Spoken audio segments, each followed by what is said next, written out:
सो hey guys, WhatsApp what's क्या चल रहा है सबका? Lot of people is asking what resources I am using for my preparation. So as I told you that I am preparing for CDS and FCAT and CGL also.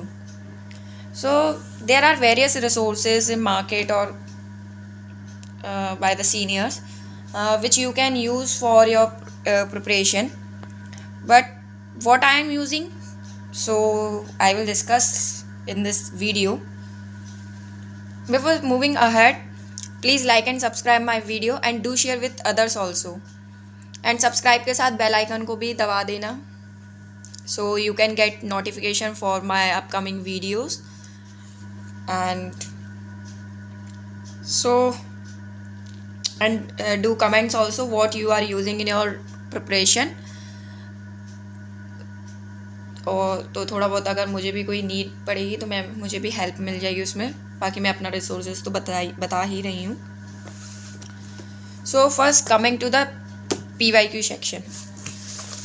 So for PYQs, like for GS, so for GS I am using this book. This is Disha publication. You can see in this book there are 17 years PYQs different topic wise, like for the GS. So you can see that in this there are separate subjects: physics, chemistry, bio, history, polity, economics, general knowledge and miscellaneous. So all the GS PYQs are covered in that book. So this is for the GS PYQ. Now coming to the next, English. So for English I am using this thing, means UPSC website से download करती हूँ, print out करती हूँ and then I practice because mock जैसा भी हो जाता है मेरा प्रैक्टिस, और मुझे एग्ज़ाम का भी पता चल जाता है क्या है, और मेरे PYQ भी प्रैक्टिस हो जाते हैं. So this is I am using for my PYQ in the English section. So these two things are for the PYQs. You can see that general knowledge. Now coming to the topic wise. So first coming to the science section. So for science I am using class 9th and 10th NCERT. Like this is class 9th NCERT. You can see this is acid base, carbon and compounds, this book. And class 10th NCERT, atoms and molecules, cells, tissues, means जो भी important topics हैं आपके CDS FCAT के लिए, वो सारे topics generally आपके 9th and 10th NCERT में कवर अप हो जाएंगे. रिमेनिंग टॉपिक्स हैं, so you can prefer any YouTube channel like marathon session ले लेना किसी का भी, जिसमें जो एक्स्ट्रा टॉपिक्स हैं that will cover completely. I hope समझ में आ गया होगा साइंस के लिए. एंड जिसका 9th एंड 10th कंप्लीट है already, so you can do 11th and 12th NCERT means, लेकिन उसमें से सिर्फ इम्पॉर्टेंट टॉपिक्स पढ़ लेना, ये नहीं कि पूरा पढ़ने में लगे हो. If you have time then, वरना 9th and 10th is sufficient for that. And बाकी इंपॉर्टेंट टॉपिक्स प्रिपेयर कर लेना which you can get from PYQs. PYQ से आपको आइडिया पड़ जाएगा कि आपको क्या क्या पढ़ना है. लाइक डिटर्जेंट, इसमें जैसे डिटर्जेंट वाले डीपली कॉन्सेप्ट्स नहीं दिए, ग्लासेस हैं, सीमेंट्स हैं, तो these kinds of topics are not covered in that book, so you have to prefer other. एक दो क्वेश्चंस हैं मोस्टली जो अदर से आ जाते हैं, जैसे 11-12 से आ जाते हैं, लेकिन जनरली अभी के टाइम में 9-10 से काफ़ी क्वेश्चंस कवर हो रहे हैं as I seen in the previous year questions. Now coming for geography. So for geography I am using these two books. Means this is the geography of class 11th. I'm using only class 11th geography, Indian physical environment and fundamentals of physical geography. So these are the two books for geography of class 11. And other than these books I'm using YouTube also. Like for you in YouTube I am using Let's Crack UPSC CSE एक YouTube channel है अन academy का. So on that I am studying for geography. Because reading तो ठीक है, but reading के बाद एक YouTube से जो प्रॉपरली हम समझते हैं वो एक एक्सप्लेनेशन प्रॉपरली हमारे माइंड में याद रहती है, क्योंकि वो एक पिक्चर काइंड से पढ़ाते हैं. Just like I am explaining. So एक तरीके से आपको पिक्चर काइंड की फिल्म टाइप की बन जाती है, तो वो थोड़ा ज़्यादा बेनिफिशियल. हाँ, आप इसको रीड करो, इंपॉर्टेंट पॉइंट्स हैं उनको अंडरलाइन करो. जस्ट लाइक मैंने इसी में बताती हूँ मैंने कैसे अंडरलाइन किए हुए हैं. ये देखो, हाउ आई अंडरलाइंड मीन्स जो इम्पोर्टेंट कॉन्सेप्ट्स हैं वो मैंने अंडरलाइन किए हुए हैं. और एक बार पढ़ोगे तो हल्का हल्का समझ में आ जाएगा. उसके बाद देन यूट्यूब पे जाओ तो ईजिली अंडरस्टैंडेबल हो जाएगा. जस्ट लाइक मैं भी कर रही हूँ. मैंने अभी इंडियन ज्योग्राफी कंप्लीट होने वाली है मेरी, एंड देन फिजिकल ज्योग्राफी. इसकी रीड तो मैं कंप्लीट कर चुकी हूँ, इंडियन फिजिकल इन्वायरमेंट को. ज्योग्राफी भी चल रही है. Now coming to the next section. For English I am using which book? So I am using this book. Neetu Singh ma'am की बुक है, वॉल्यूम 1 एंड वॉल्यूम 2. सो इसको मैं यूज़ कर रही हूँ. एंड बाकी मैं यूट्यूब से पढ़ रही हूँ. रानी मैम की प्लेलिस्ट डली हुई है कम्प्लीटली, वहाँ से भी रेफ़र कर सकते हैं. But this books is beneficial for your practice and lot of things are covered in this book. Means सारा जो प्रैक्टिस करना है आपको सारी चीज़ें मिल जाएंगी इसमें. वोकैब भी हैं इसमें काफ़ी. So these books for English.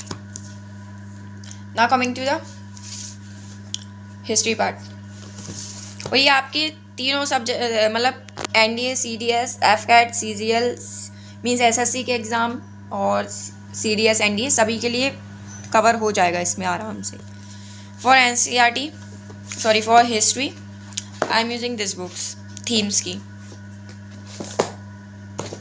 This is part 1, this is part 2 and this is part 3.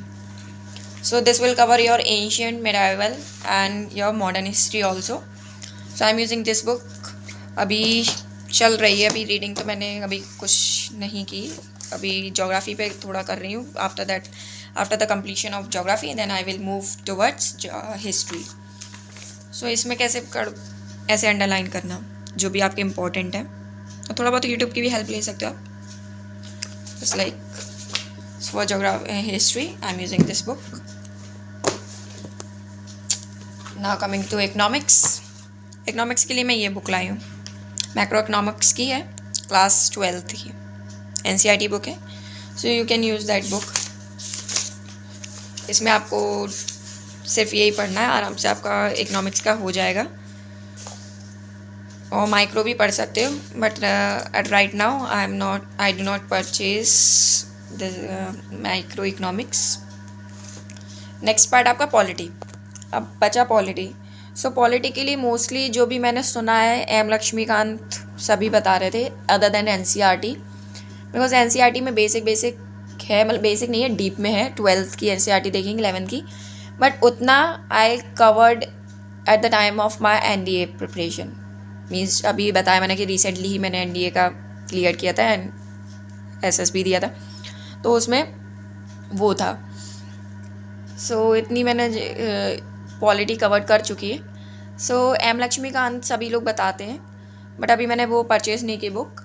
You can purchase if you can purchase. So but I was thinking कि यूट्यूब से कर लूँगी मैं तो पॉलिटी.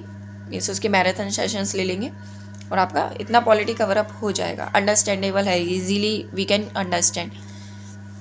बिकॉज वो सोशल टॉपिक है तो हम उसको ईजीली अंडरस्टैंड कर सकते हैं. जैसे ज्योग्राफी है, ज्योग्राफी में इतना इंटरेस्ट आ रहा है ना कि आई कांट से.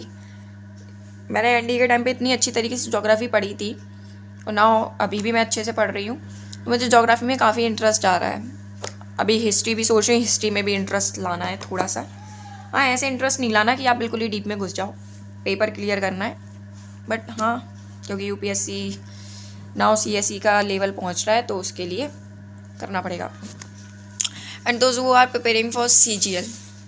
सो ये सारे सब्जेक्ट्स तो आपकी इंग्लिश एंड जीके जीएस वगैरह सबके लिए हो गए. For maths I am studying for Gagan Pratap sir, like मैंने उनका बैच ले लिया है and I am practicing question from that book. ये किरण पब्लिकेशन की है, इसमें आपके सारे PYQ कवर हैं, so you can prefer that book for your maths. Reasoning बचा है, रीजनिंग में आप एक काम करना, रीजनिंग के लिए आप पहले यूट्यूब पे सारे चैप्टर्स हैं उनको जल्दी जल्दी पढ़ लेना, ये नहीं, क्योंकि रीजनिंग प्रैक्टिस से बनेगी आपकी।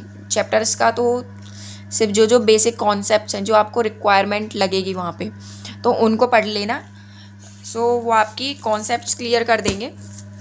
अदर देन दिस सो आप क्या करना, प्रैक्टिस के लिए बुक ले लेना, जिससे आपकी रीजनिंग की प्रैक्टिस होगी, क्योंकि रीजनिंग में प्रैक्टिस मैटर करती है। कॉन्सेप्ट्स तो आपके ज़्यादा नहीं है, इतने नहीं है, बट वहाँ पे क्या है, प्रैक्टिस मैटर करती है। सो रीजनिंग के लिए हो गया है। सो आई होप आपको सारे रिसोर्सेज समझ में आ गए होंगे, what I am using in my preparation, and that will help you all also, because ये मैंने जितना ज़्यादा वास्ट लिया है, लाइक 6 to 12 NCERT बोलते, पर मैंने इतना नहीं लिया है। आई डोंट थिंक कि इतनी रिक्वायरमेंट लगी मुझे। सो आप ऐसे कर सकते हो, और PYQ के जो भी इम्पोर्टेंट कॉन्सेप्ट्स हैं वो आपको एक कॉपी में अलग से लिखने हैं, जो इम्पोर्टेंट अलग से हैं। और like other than that I am cover, English के लिए तो मैं कवर कर ही रही हूँ अपने वीडियोस में, लाइक ग्रामर में अब कंप्लीट करूँगी, and vocabulary part also, so which will help you in your exams CDS के लिए। और बाकी आई होप समझ में आ गया होगा सबको। So before ending that video, like and subscribe कर देना, बिकॉज वो मुझे मोटिवेट करेगा, and this is the starting time for me, because मैंने अभी अभी यूट्यूब का स्टार्ट किया है। सो थोड़ा मोटिवेशन मिलेगा उसके कारण अगर आप सब्सक्राइब करोगे तो, and I will more appreciate to boost my confidence in making more and more videos, and अच्छा कंटेंट करने की ट्राई करूँगी। डिजिटलाइज तो मैं यूज़ नहीं कर रही हूँ, बट आई वॉज थिंकिंग कि मैं कॉपी से ही काफ़ी अच्छा कर सकूँ। So please like and subscribe my video and do shares with others also, and after subscribe bell icon को ज़रूर प्रेस करना, because if you do not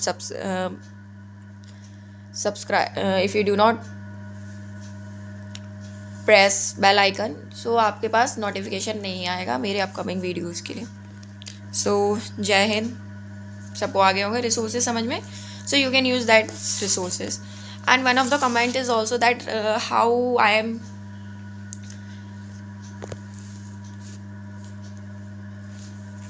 क्या कमेंट आया था, 1 मिनट मेरे को याद नहीं आ रहा।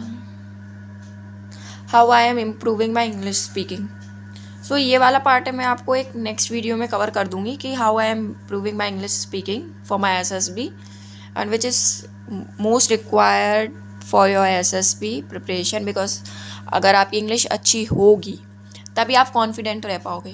हाँ, लोग कहते हैं कि इंग्लिश मैटर नहीं करती, बट मेरे अकॉर्डिंग करती है, क्योंकि अगर आपकी इंग्लिश अच्छी नहीं होगी तो आप उतना कॉन्फिडेंस नहीं रह पाओगे, क्योंकि सभी लोग अच्छी इंग्लिश स्पीकिंग में बोलेंगे, उनकी सभी की फ्लुएंसी अच्छी होगी, तो आप थोड़ा सा डिमीन फील करोगे उनके सामने। सो I will cover in the next video. So bye, jai hind.